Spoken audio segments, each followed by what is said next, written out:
VIII, Gregory XVI. Hitler's abuse of German Jews leading up to World War II uncovered a simmering anti-Semitism that was actually worldwide. The ocean liner St. Louis, crammed with 1,100 Jewish refugees, was turned away from every port in South, Central, and North America. Those 700 had valid papers for entering the U.S. President Roosevelt sent them back to perish in Hitler's ovens. Even Switzerland turned fleeing Jews back to their murderers and acted as Hitler's banker, holding billions of dollars for the Nazis in gold and funds stolen from Jewish victims. By the end of World War II, God's promise to bring His chosen people back into their land seemed more preposterous than ever. 6 million Jews had perished in Hitler's Holocaust, a fact which many continue to deny. Yet Adolf Eichmann, in his memoirs written in prison, called the slaughter of the Jews, quote, the most enormous crime, the biggest dance of death in the history of mankind.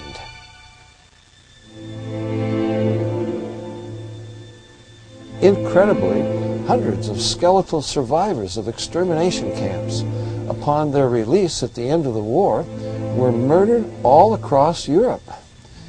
Yet God's promises were sure.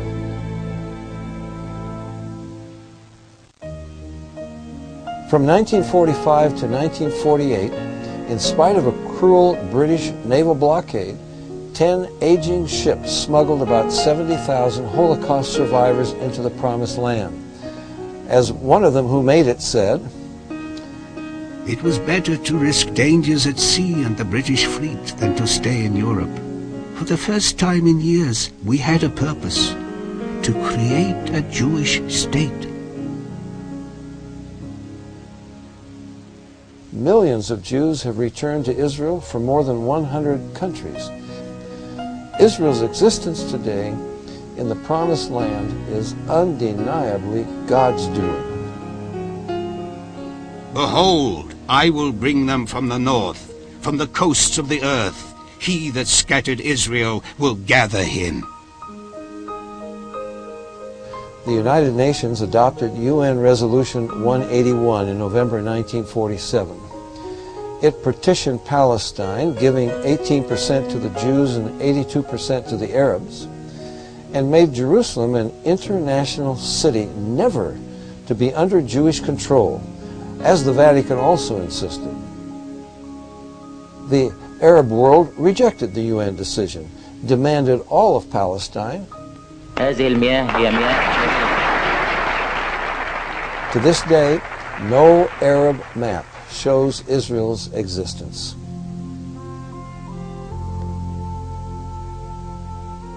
May 14, 1948, Israel declared independence.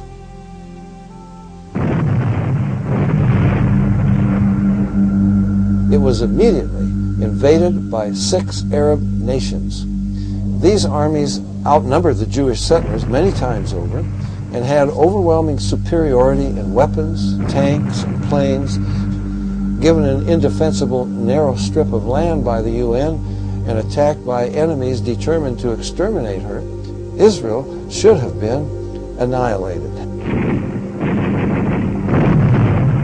But to the astonishment of a watching world that was cheering for the other side, the Israeli settlers soundly defeated their would-be destroyers, exactly as God had promised. And so it has been in war after war, as her enemies have repeatedly attacked to annihilate Israel. Yes, annihilation is their determined purpose. Muslims have a religious duty to exterminate the Jews. They dream of destroying Israel and hold celebrations to honor murderers of innocent Israeli citizens. Islamic fundamentalism is now sweeping the world. Muhammad himself declared, "The last hour will not come before the Muslims fight the Jews and the Muslims kill them." Yet the media calls Muslim terrorists radicals and extremists. In fact, they are simply being true to Islam. The Quran declares, "Take not the Jews and Christians as friends. Slay the idolaters wherever you find them. Besiege them, and prepare for them each ambush."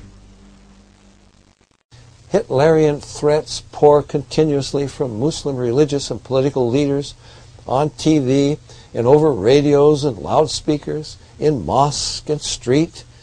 When Gaddafi screams, "The battle with Israel will be such that Israel will cease to exist," he speaks for all. The extermination of Israel is bred into Muslims in their mother's milk. A Syrian minister of education wrote, "The hatred which we indoctrinate into the minds of our children from birth is sacred." A 9th grade textbook in Egypt declares, "Israel shall not live if the Arabs stand first in their hatred." And a 5th grade textbook says, "The Arabs do not cease to act for the extermination of Israel." Israel is insane to attempt peace with such enemies, but worldwide pressure forces her to. In the Yom Kippur War of 1973, thousands of tanks swept simultaneously across the Sinai from Egypt and down the Golan from Syria in a carefully coordinated sneak attack. Israel's military forces were all on leave, celebrating the holiest of Jewish religious holidays, and it took 3 days to fully mobilize. 300,000 Israelis fought 1.2 million Arabs. Teetering on the brink of defeat, Israel's casualties were heavy. But in undeniable fulfillment of Zechariah's astonishing prophecy that Jewish forces would be like fire to devour the surrounding nations, Israel routed her enemies. In retaliation for Israel defending itself, 61 nations broke diplomatic relations with her, but none rebuked the Arabs for their sneak attack.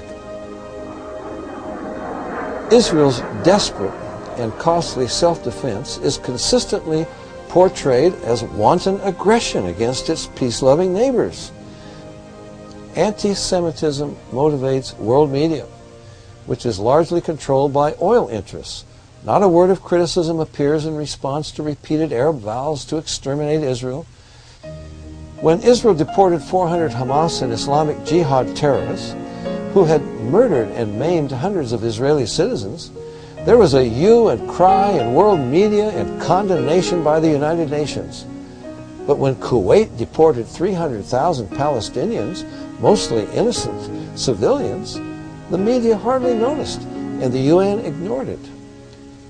The United Nations is blatantly pro-Arab and anti-Israel. The UN's, quote, peacekeeping force, unquote, in Lebanon sheltered PLO terrorists, allowed them to use UN facilities for training, gave them military equipment, and assisted terrorist squads on their way to attack Israel. When Israel, in desperation, finally invaded southern Lebanon to clear out the PLO, it uncovered within the UN area caches of enough military hardware to sustain a 1 million-man invasion.